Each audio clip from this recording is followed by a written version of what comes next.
All right, so for the warm-up, we're going to be taking a look at AL's MCI and nitrite. So I'll give you guys like 10 seconds. If you could look at your periodic table and find aluminum. So find AL and write down the charge for AL.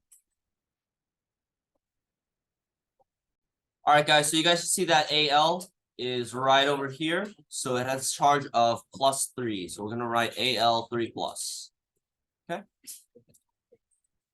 All right, the anion, the negative one, if you take a look, is going to be nitrite. So we're going to take a look at the polyatomic chart. And nitrite is NO2 minus. So we're going to write NO2 minus.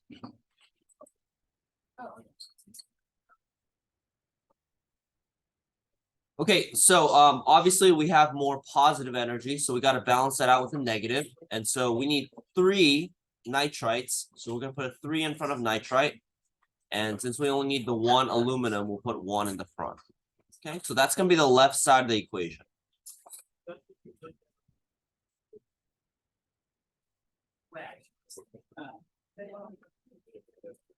All right, and then after that, we just put them together. So this is the part that a lot of people were having trouble with last time. So just make sure you ask me if you have any questions.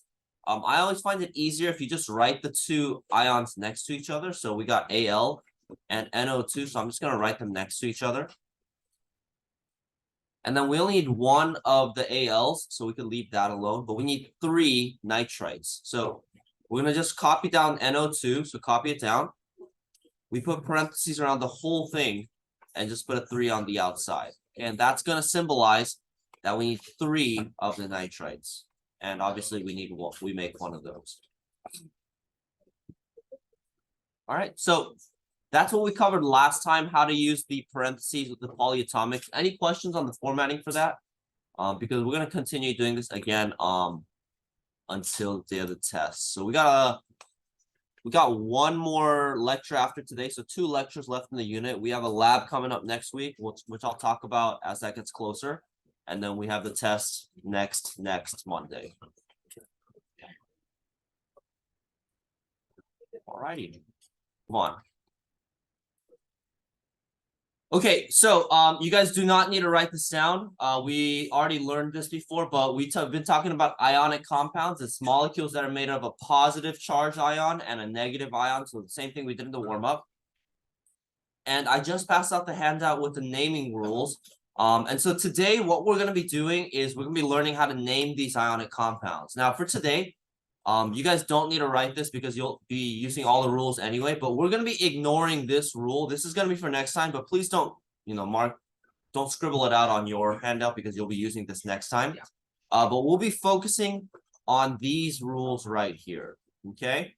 And so what we're going to do right now is we're going to name the ionic compound that we just made. So in the warm-up, we made Al NO2 3. And I'm going to show you guys how to name that compound, okay? So it's super duper easy. What we're going to do is when we write the name, we always write the cation first, okay? So we write the name of the positive one. And then the rule tells us that cations, they keep their name regardless of their charge. So no matter what positive energy they have, whether it's +1, +2, +3, you just need to write the name. So what's the name for Al, the full name? Yeah, aluminum. So all we need to write, so for the first part of the name is aluminum. That's it.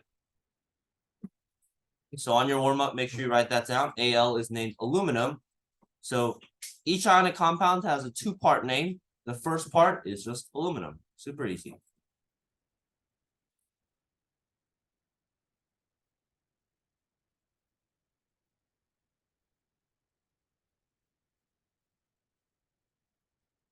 All right, and then the second part of the name is going to be for the anion. And for the anion, you just need to determine one thing.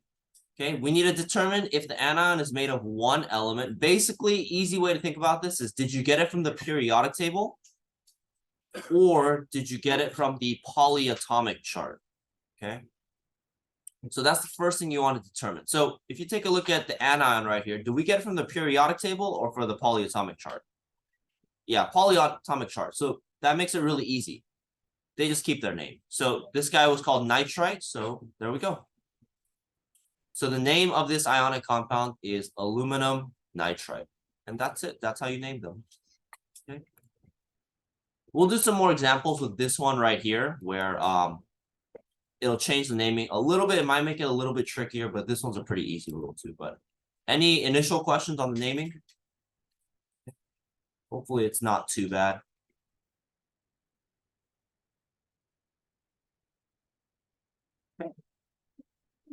All right, so let's try a couple more examples just to make sure that we're all good. And then that'll be it for today. Okay, so these first three questions, we're gonna be doing a couple things. First, we're gonna do the balanced equation, and then we're gonna we're gonna write the name of the ionic compound. So I'm gonna give you guys about 2 minutes. See if you guys can at least do the first part. See if you can write the balanced equation. That's what we've been doing up until this point. And then if you feel confident writing the name, I'll give you guys, or you guys can try writing the name using the handout you just got. Okay, so take a couple minutes, see how many of these you can do. It'll be a good gauge of how you understand this, and then we'll start going over these problems together. Okay, so take some time, try as many of these as you can, and we'll go through them together. Okay. All right, so I got the cations and anions for you right here. So the first one should have been pretty easy. You guys should have seen that you only need one lithium and one chlorine to balance it out. So you'll get LiCl as your ionic compound. Okay. All right, so let's do the naming for this. So we saw on the naming chart earlier that we just keep the name of the cations. So right here. So cations, they keep their names no matter what the charge is. And so for Li, since the name is lithium, we're just going to write lithium.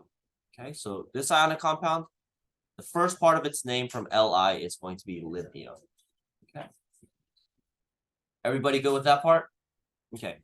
Let's go to the second part. The second part is the anion, which is chlorine, Cl. Now, we have to determine, does Cl come from the periodic table or from the polyatomic chart? So where does Cl come from? Is it on this, the periodic table, or the polyatomic?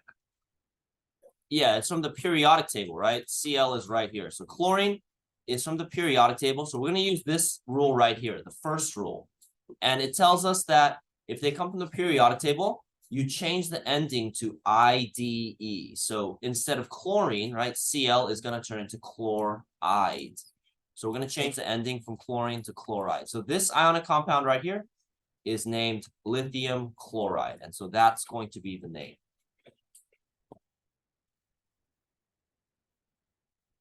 Hopefully that wasn't too bad. Any questions about that first one?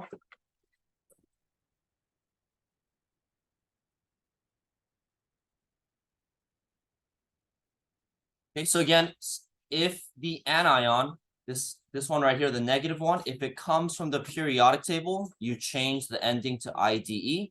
But if it's from that polyatomic chart, you just keep the name exactly the same. Okay. All right, we'll move on to number 2 now. Number 2 is just going to be 1 and 3, very similar to the warm-up. You need 1 aluminum and 3 cyanides to balance that out. So if we put them together, you're going to create Al. And again, I think, it's easier just to write the polyatomic next to it. So Cn is cyanide.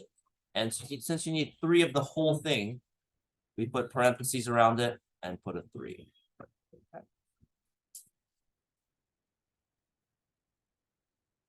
Okay, and then for the naming, since it's Al, same thing as before, aluminum.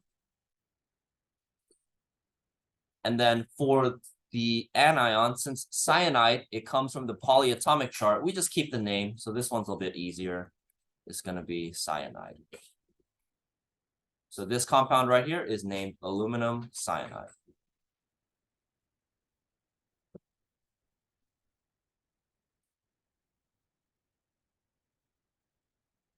So that one was very similar to the warm-up, even from the numbers. The only difference is the name. All right, last one. For this one, you should have noticed that you need 2 ammoniums, right? Because it's +1 to balance out 1 of the oxygens. And like I said, I think it's easiest if you just write the ions next to each other and then put the numbers after. So you got NH4 and O, so you can write them right next to each other like that. Since you need two ammoniums, we're gonna put the whole thing in parentheses like this and just put a 2 behind it. There you go. That's going to be your ionic compound.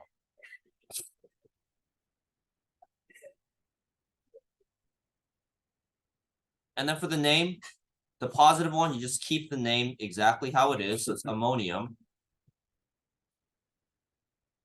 But since oxygen comes from the periodic table, we have to change the ending, and it's going to be oxide. Okay, so this compound is named ammonium oxide. That's it. That's pretty much the new info for today. But any questions on those three for the naming? Okay, you will have that naming chart thingy available to you on the test, so you don't really need to memorize it, like word for word how to do it. Just be comfortable using that chart when you're naming the ionic compounds. Okay.